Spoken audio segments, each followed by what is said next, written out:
to pee. She shuffled toward the bathroom just as another thump on the front door echoed up the stairs. For crying out loud. She'd have to delay relieving herself, which was just as well. It meant she wouldn't capture a peek in the mirror of the disheveled face she was presenting to this newcomer.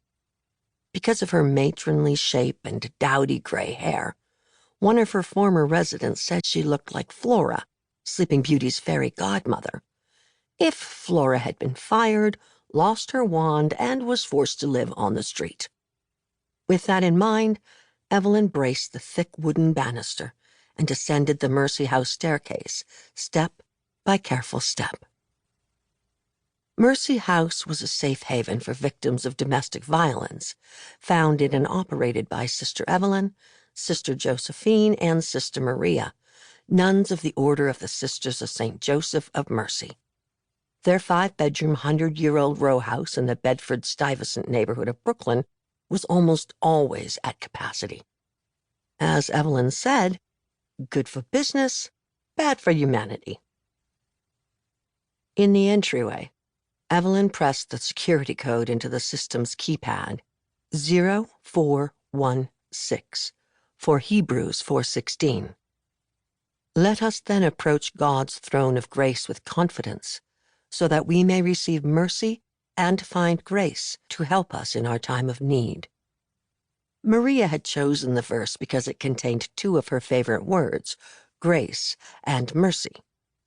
Evelyn had voted for 2836, numbers on the keypad that corresponded with Adam, as in, let me Adam, because revenge was often her sinful impulse when she saw the battered women who arrived at their door. The other sisters didn't think this instinct should be condoned, and her suggestion was vetoed. When Evelyn pulled the door open, she found a girl whose skin was tan even in winter, and whose black walnut hair was rigid with gel and coiled in miniature ringlets over her shoulders. Thick charcoal liner, smudged from crying, rimmed her eyelids. Her face acted as a history of her relationship with her assailant, and Evelyn's experienced eye. She was trained as a nurse in the convent and practiced medicine for many years, surveyed the girl's injuries. A fresh red welt circled from her cheekbone to her forehead, like a swollen parenthesis left open, to what Evelyn didn't know. A scab, an older wound, ran vertically down her bottom lip, like dried blood stitches, and her nose took a sudden detour in its center, a trademark break from a previous run-in. No matter how many times Evelyn saw such marks of violence, they still made her stomach turn. Beneath the bruising, there was softness to the girl's face that suggested her features were still developing. God had not yet finished his carving. Based on this and her still budding form, Evelyn guessed her age to be about 16.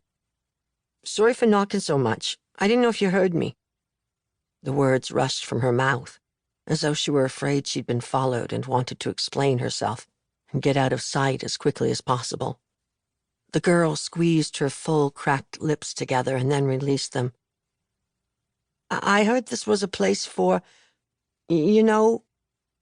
Her stare darted from Evelyn to the uncertain night at her back. She faced Evelyn again and shrugged. Her eyes welled with fresh tears. "Do you have room or what?" Sister Evelyn had been doing this long enough to know she wouldn't sleep again for hours, maybe not until the following night, maybe not even then. She swallowed, opened the door fully, and gestured down the hallway.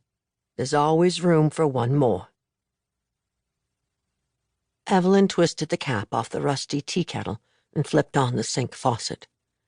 She ignored the girl while the kettle filled, allowing her time to settle into her new surroundings and some privacy to apply the ice pack Evelyn had nonchalantly deposited onto the table. She'd also set out the ham and Swiss that had been sitting in the fridge. She made a sandwich every evening before bed, just in case a resident, current or newly arriving, needed a snack in the middle of the night. Evelyn loosed an unencumbered yawn without bothering to cover her mouth.